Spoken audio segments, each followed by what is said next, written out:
Yes, I mean, very much. I think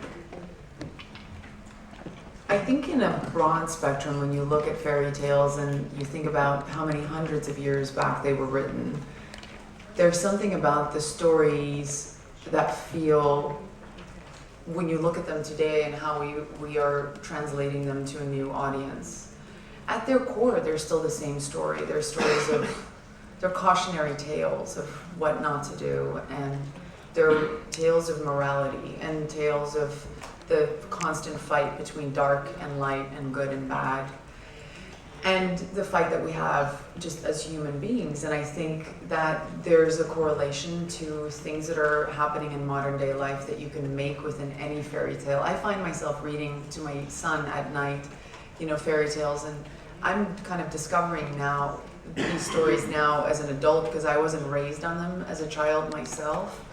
And it's so interesting when I read them because they are very contemporary in their message. There's also a part of you that you don't ever want to feel like you're trivializing things that are really serious in the world. You know, what's happening in Sierra Leone and East Africa with child soldiers is a very, very real thing.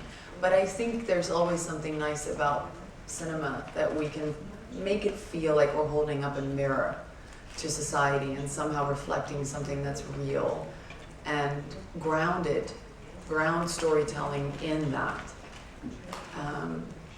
I think that's always a good thing, and we were definitely very aware of that when we were making the film. We talked about that quite a bit, and it goes to show that human beings haven't changed that much, you know. And all these years, our behavior is somewhat still very much.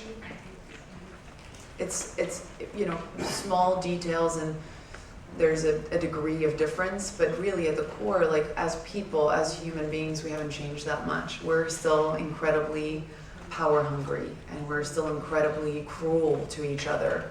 And within the cruelty that we project, there is an empathy and understanding where it comes from, but it's so very real.